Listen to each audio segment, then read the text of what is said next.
With an increase in gas prices, many Californians are taking to the web to show their frustrations on the topic. Some are even saying that it's the majority of Californians' fault for not voting yes on Proposition 6. Qué dicha poder contar estas historias en un país que apoya la libertad de prensa. Pero no todos los países tienen esa dicha. Varios países prohíben el periodismo. Venezuela tiene estricta censura de los medios, tan estricta que Jorge Ramos lo detuvieron por ser periodista. Café Sevilla has served the Riverside community for over 20 years, but now it's permanently closed due to a dispute they had with the city of Riverside. As students got back from their spring break vacation, they noticed a new addition to campus: these speed bumps. Administration placed them all over campus so pedestrians could get to their destinations safely. However, students and even some faculty are complaining about the speed bumps, saying they're causing damage to their vehicles.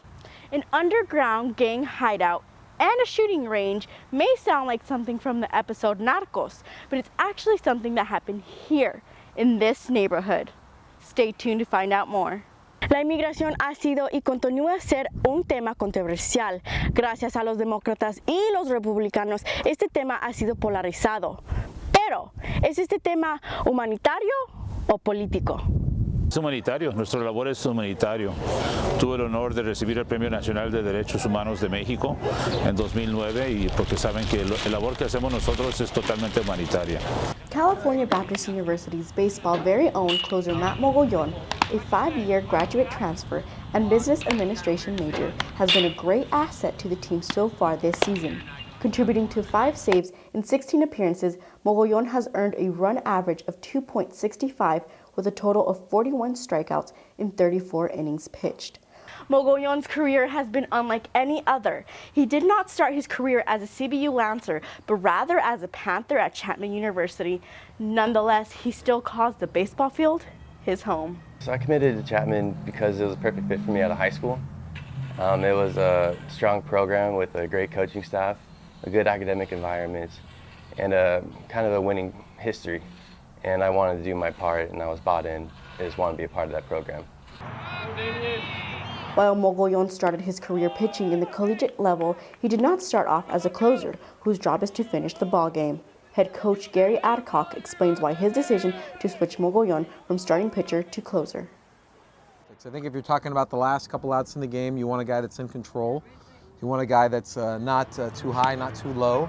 It takes a level of maturity, and I think with Matt's 200 innings that he's pitched in college even before he got here, that was something that you really couldn't find in anybody else we had on our staff. And so he kind of fit that bill, and you also got to throw hard, and you also have a good breaking ball, and he has those two things. So the decision ultimately came, who do we trust late in the game, and that became him.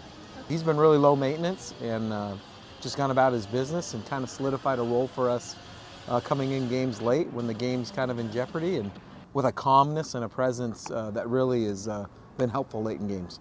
As for the transition, Mogollon says that pitching as a closer was a change he had to adjust to. It was a definite hard transition at first. I've been starting since high school. It's also what I was used to, and the biggest adjustment I had to make was just the whole time to get ready. With the starting pitching, you had a lot of time. You had like at least an hour to get your mind right and your body set and ready to go.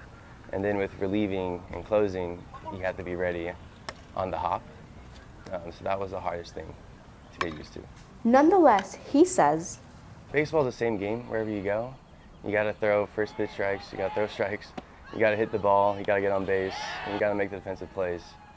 And so for me, it's stayed the same. I would say I've adjusted well to it. I'm having a lot of fun being in the position I am, and I'm just going out there every day just trying to get my team to win. That's my goal.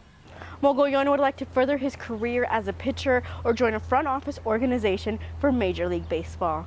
For Lancers TV, I'm Stephanie Padilla. The Grove Church has recently created 4 600 square feet homes for our neighbors without homes. Before the Grove Village, Sarah Thompson, a participant for this movement, says, I was sleeping on my nephew's floor while he was sleeping in the garage, and the kids were sleeping in the bed. Now Sarah and her 2 kids are living in a furnished 2-bedroom home. The Grove Village provided all the amenities needed to live a normal life, such as blankets, soaps, towels, and most importantly, running water.